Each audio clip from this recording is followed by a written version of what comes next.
வணக்கம். துளிரின் தலைப்புச் செய்திகள்.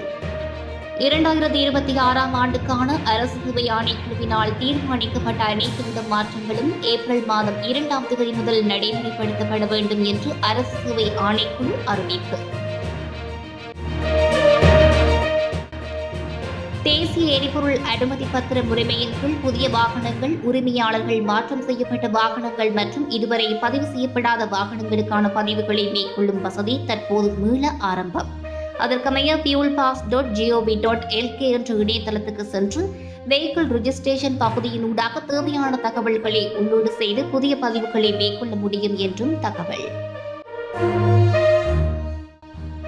அம்பாறை பொத்துவில் பிரதேசத்தில் பாடமை சாஸ்திரவேல பகுதியில் கார் ஒன்றில் மான் மற்றும் குளுமாட்டு இறைச்சிகளை கடத்திய 2 சந்தேக நபர்கள் கைது.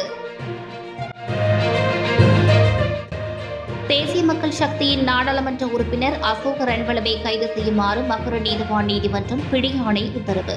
சமூகஸ்கந்த பகுதியில் இடம்பெற்ற வாகன விபத்து தொடர்பான வழக்கு இன்று மகர நீதிவான் நீதிமன்றத்தில் விசாரணைக்கு எடுத்துக் கொள்ளப்பட்ட போதே அவர் நீதிமன்றத்தில் முன்னிலையாகவில்லை என்பதனால் இவ்வுத்தரவு பிறப்பிப்பு.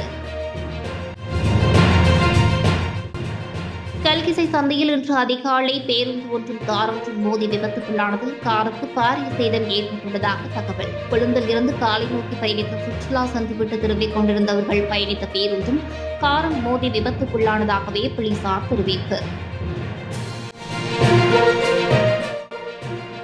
இலங்கையில் நீண்ட காலமாக ஒத்திவைக்கப்பட்டுள்ள மாகாண சபை தேர்தல்களை இனியும் தாமதப்படுத்தாமல் தேவையேற்படின் பழைய தேர்தல் முறையிலாவது உடனடியாக நடத்துவதற்கு அரசு நடவடிக்கை எடுக்க வேண்டும் என அரசியல் கட்சிகளும் சிவில் சமூக அமைப்புகளும் ஒருமித்த குரலில் வலியுறுத்தல்.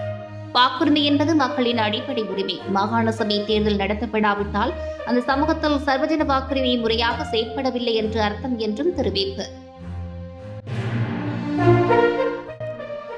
உலகளவில் போர் பதற்றம் இன்னும் 2 மாதங்களுக்கு மேல் தொடருமாக இருந்தால் அது உள்நாட்டில் நாம் முன்னெடுக்கும் அபிவிருத்தி பணிகளில் தாக்கத்தை ஏற்படுத்தும் என அமைச்சர் விமல் ரத்நாயக்க கருத்து. வளமான நாடு அழகான வாழ்க்கை என்ற துணைப்பொருளின் கீழ் மறுமலர்ச்சிக்கான பாதையாக யாழ் மாவட்டத்தில் 117.4 மில்லியன் ரூபாய் செலவில் காரைநகர் சுற்றுவட்ட வீதியின் புனரமைப்பு பணிகளை உத்தியோகபூர்வமாக ஆரம்பித்து வைக்கும் நிகழ்வில் குறித்து பேச்சு.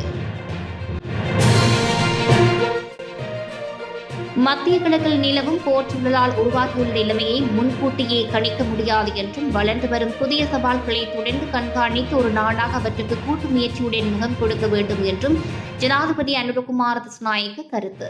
தற்போதைய சூழலில் அத்தியாவசிய சேவைகளை முறையாக பேணுவதில் எழுந்துள்ள சவால்கள் குறித்து சம்பந்தப்பட்ட அமைச்சர்களின் செயலாளர்கள் மற்றும் நிறுவன தலைவர்களுடன் ஜனாதிபதி அலுவலகத்தில் கலந்துரையாடல். நாட்டில் பயணிகள் போக்குவரத்து சேவையில் எரிபொருள் இலங்கை போக்குவரத்து சபைக்கு சொந்தமான டிப்போக்கள் ஊடாக விநியோகிக்கப்படும் என ஜலசக்தி அமைச்சு தெரிவிப்பு.